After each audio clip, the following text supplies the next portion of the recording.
Welcome back to my YouTube Gyanu ने channel को subscribe कीजिए। आज हम सीखेंगे इस्लाम धर्म। इस्लाम अरबी अल इस्लाम एक इब्राहिम पंथ है जो प्रेरित परंपरा से निकला एक केशरी पंथ है। इसकी शुरुआत 7वीं सदी के अनुसार अरबी प्रायद्वीप में हुई। इस्लामी परंपरा के अनुसार अल्लाह के अंतिम पैगंबर मोहम्मद के द्वारा मनुष्य तक पहुँचाई गई अवतरित किताबें कुरान की शिक्षा पर आधारित है तथा इसमें हदीस, सीरत, उन नबी व शरीयत ग्रंथ शामिल हैं। इस्लाम में सुन्नी, शिया, सूफी व अहमदिया समुदाय प्रमुख हैं। इस्लाम के मजहब स्थल मस्जिद कहलाती है। अनुयायियों के कुल आबादी के अनुसार इस्लाम विश्व का दूसरा सबसे बड़ा पंथ है। विश्व में आज लगभग 1.9 अरब या 190 करोड़ से 2.0 अरब 200 करोड़ मुसलमान हैं। इनमें से लगभग 85% सुन्नी और लगभग 15% शिया है। सबसे अधिक मुसलमान दक्षिण एशिया और दक्षिण एशिया के देशों में रहते हैं। मध्य पूर्व अफ्रीका और यूरोप में मुसलमानों के बहुत समुदाय रहते हैं।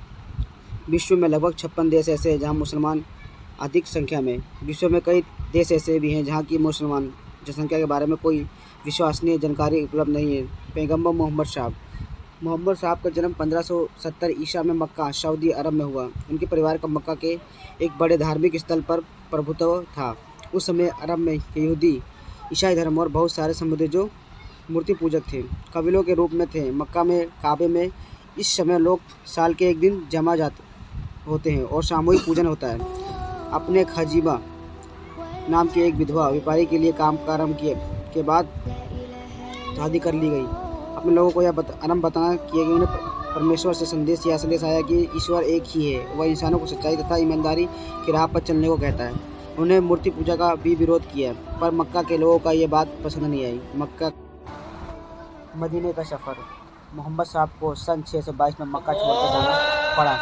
मुसलमान इस घटना को हिजरत कहते हैं और यहाँ से इस्लामी कैलेंडर हिजारी आरंभ होता है। अगले कुछ दिनों में मदीना में उनके कई अनुयायी बने। तब उन्होंने मक्का वापसी की और मक्का को शासकों को युद्ध में हरा दिया। इसके बाद कई लोग उनसे अनुयायी भी हो गए। उनके समर्थकों को मुसलमान कहा। इस दौरान उन्हें कई विरोध तथा लड़ाइयाँ लड़नी पड़ी। सबसे पहले तो अपने ही कुल के चचेरे भाइयों के साथ बद्र की लड़ाई हुई, जिसमें 313 लोगों की सेना ने करीब 900 लोगों को आक्रमण के परास्त किया। इसके बाद अरब प्रायद्वीप के कई हिस्सों में जाकर धीरे में युद्ध हुए। उस समय मक्का तथा मदीना में यहूदी व कुछ ईसाई भी रहते थे, पर उस समय उनको एक अलग धर्म के रूप में न देखकर ईश्वर की एक सत्ता के समर्थन माना जाता था। मक्का वापसी। हज़रत मोहम्मद मक्का वापस हुए। लोगों को ऐसा लगा रहा था कि बड़ा युद्ध होगा, लेकिन कोई युद्ध नहीं हुआ। लोग शांतिपूर्वक ही रहे और मोहम्मद साहब और उनके अनुयायी मक्का में प्रवेश किया। इस तरह मक्का बिना किसी युद्ध के स्वाधीन हो गया। मोहम्मद साहब की मक्का वापसी इस्लाम के इतिहास में एक महत्वपूर्ण घटना थी, जिसमें एक समुद्र प्रदेश के रूप में न रहकर के बाद में धर्म बन गया। सन 632 में इनकी वक़ाफ़ हो गई। उस समय तक संपूर्ण अरब प्रायद्वीप इस्लाम के सूत्र में बंधा चुका था। खिलाफत। सन 632 में जब पैगंबर मोहम्मद की मृत्यु हुई, मुसलमानों के खंडित होने का भय उत्पन्न हो गया। कोई भी व्यक्ति इस्लाम का वैध उत्तराधिकारी नहीं था। यही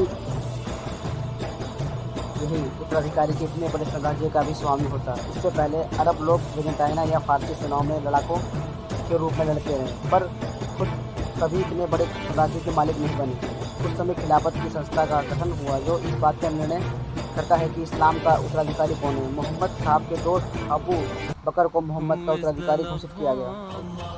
उमैयद चौथे खलीफा अली मोहम्मद साहब के चचेरे भाई थे और उन्होंने मोहम्मद साहब की बेटी फतिमा से शादी की थी, पर इसके बावजूद उन्हें खिलाफत के समय तीसरे खलीफा उस्मान के समर्थन ने उनकी खिलाफत को चुनौती दी और अरब साम्राज्य में गृह युद्ध छिड़ गया। सन 661 में अली की हत्या कर दी गई और उस्मान को एक निकट के रिश्तेदार मुआविया के अपने आप को खलीफा घोषित कर दिया। इसी समय से उमैयद वंश का आरंभ हुआ। उसका नाम उस परिवार पर पड़ा जिसके मक्का के इस्लाम के समक्ष समर्पण के पहले मोहम्मद साहब के साथ लड़ाई में प्रमुख भूमिका निभाई थी। जल्द ही